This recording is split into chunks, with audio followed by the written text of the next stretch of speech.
Fala galerinha, tô Chossado aqui. Bem-vindo a mais um vídeo do canal do Flutter Brasil. Hoje a gente vai falar de um recurso bastante interessante no Flutter, que é uma forma que a gente consegue gerenciar manualmente os nossos event loops.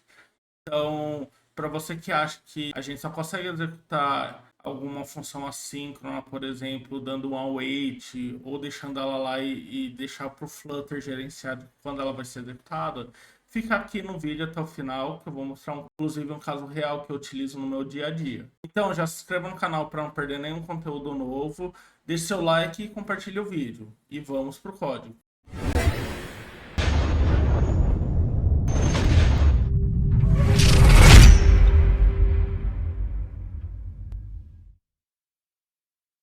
Bom, então vamos ver como funciona o Completer e como a gente pode utilizar ele no nosso dia a dia. Aqui tem um artigo que eu escrevi a respeito do Completer, é bem interessante, eu vou deixar disponível aí nos links para vocês poderem estar lendo ele na íntegra. Então aqui basicamente eu explico que o Completer tem alguns elementos básicos dele. O primeiro dele é o jeito que a gente inicializa ele, né? Então basicamente a gente deixa um objeto do tipo Completer, e passamos qual que é o tipo desse completer que a gente vai recuperar. O próximo item seria o retorno dele, o retorno da feature que ele vai gerar, né? Então, simplesmente eu dou completer.feature. Outro elemento, que é o isCompleted, que ele retorna um booleano, ele retorna se o completer ele foi completado ou não, ou ele ainda está em execução. Se eu quiser encerrar o completer, né, com sucesso, eu tenho que dar um ponto complete e passar ele aqui, o parâmetro do tipo que eu declarei ele aqui em cima. Ou também eu posso gerar um erro, né? Então, se eu quero lançar alguma exceção, eu simplesmente dou complete error e passo a minha exceção aqui com parâmetro. Bom, então vamos ver como funciona o completer. Basicamente aqui eu tenho uma tela que eu basicamente coloquei um Circular Program Indicator, que ele mostra um loadzinho, se estiver carregando. E aqui no Float Action Button ele vai executar uma ação que vai necessitar do completer. A gente vai simular aqui, por exemplo, que ele está fazendo um carregamento de uma API, fazendo uma requisição de uma API, né? Então basicamente aqui ele habilita meu load e quando finaliza ele dá o final aqui, coloca o load com falso. E aqui eu só coloquei uma regra para o usuário não ficar clicando várias vezes aqui mesmo, estando em loading ainda. Então vamos criar nossa função, né? Nossa função ela vai ser um filter de string que vai chamar fitData. E basicamente aqui que eu vou colocar toda a minha loja. Então vamos botar um try catch rapidão aqui. A primeira coisa que a gente precisa fazer é criar nosso completer, né? Então, basicamente, para criar nosso completer, aqui eu crio uma variável completer, ele vai ser do tipo completer e que vai ser um completer de string. Abre fecha parênteses. Vamos importar aqui do Dart Async e está feito o nosso completer. Então, basicamente, aqui ele está reclamando que ainda não retornei nada. Então, basicamente, aqui, o que eu vou fazer? Eu vou dar depois do cat, eu vou dar um return completer.feature. Que aqui ele vai retornar meu futuro. E aqui eu já posso fazer, né? A lógica do cat, ele dá um completer.complete error, retornando o meu erro. Eu também posso passar stack trace dele, né? Então aqui eu passo stack trace. Bom, aqui basicamente a gente vai simular um event loop que vai demorar 2, 3 segundos, que seria uma requisição de uma API.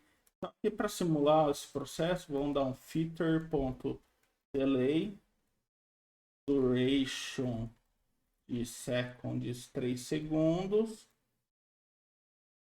E dentro dele, o que ele vai executar? Ele vai fazer uma execução, né? Simular requisição API. E aqui ele vai me retornar uma string. Para retornar uma string no completer, basta eu dar um completer.complete E aqui o retorno da minha API, né? Retorno 200 da API.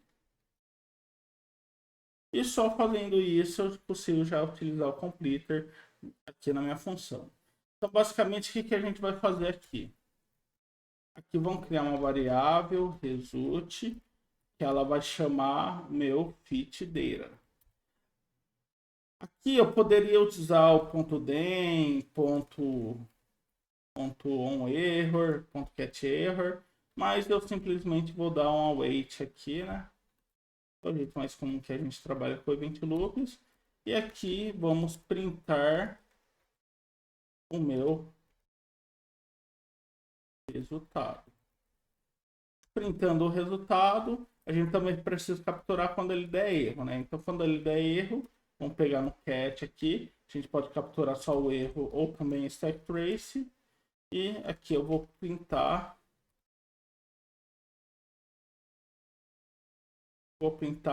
Deu erro. E vou printar o meu E e também o meu S. Feito assim, eu já consigo testar. Vamos ver aqui, abrir o console. Deixa eu só limpar o console. Pronto. Então, agora... Aqui, esqueci de printar minha variável, né? Então, agora, se eu executar ele, vou esperar 3 segundos. Opa, retorno 200 da API. Agora, por exemplo, suponho que deu algum erro, né?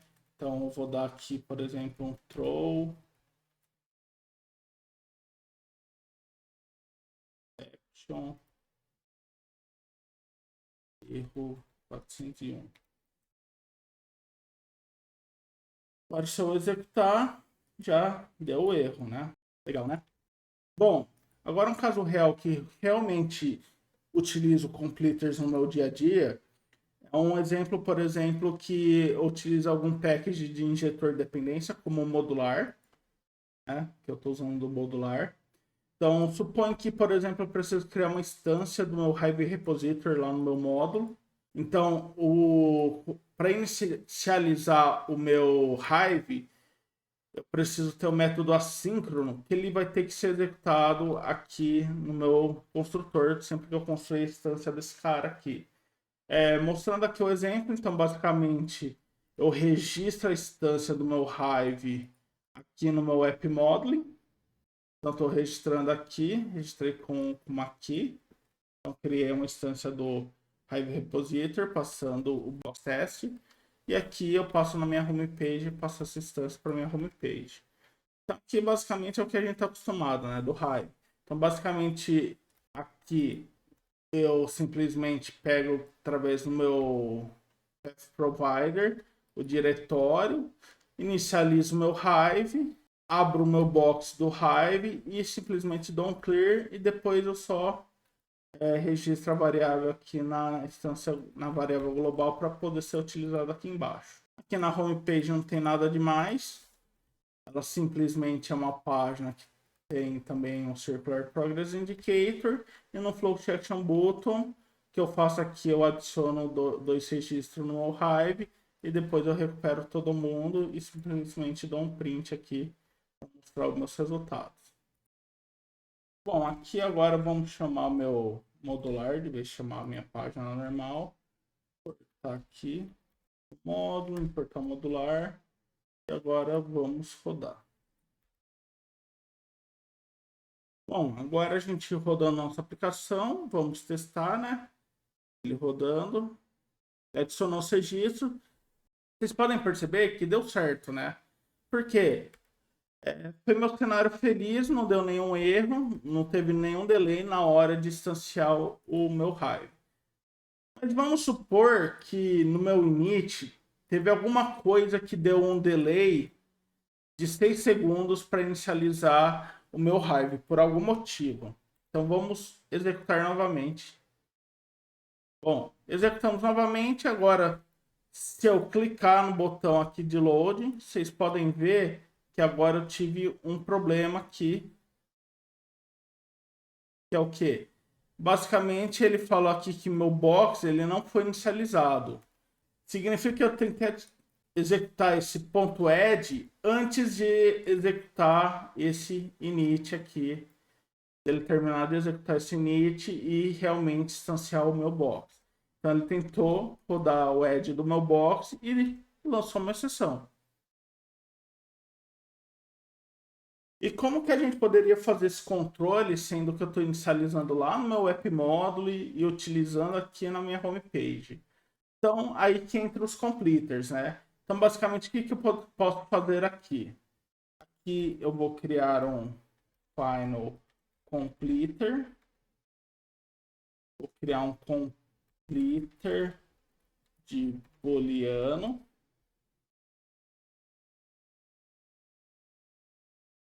Aqui, se der erro, eu vou dar um complete error passando uma exceção. E se der sucesso, eu vou dar um complete true. Feito isso, o que eu posso fazer, né? Aqui no ponto add, antes dele executar, eu vou falar para ele terminar de executar meu completer antes dele continuar a execução do meu método. Como que eu faço isso? Completer.feature e aqui eu dou um await. Inclusive eu posso recuperar esse valor, né? Por exemplo, value. Vou recuperar esse valor.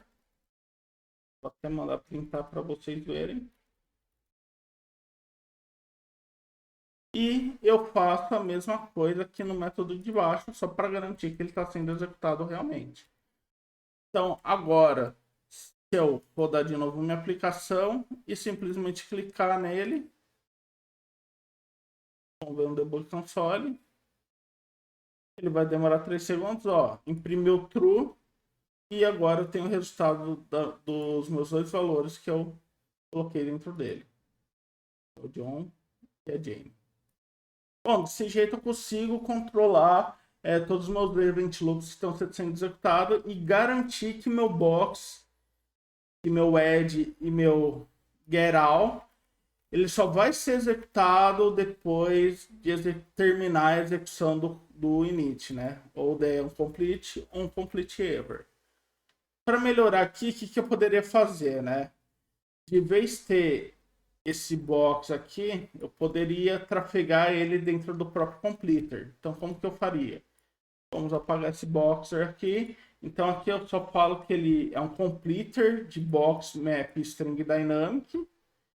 E ao invés aqui de instanciar o box, eu simplesmente na hora da completer eu passo o box.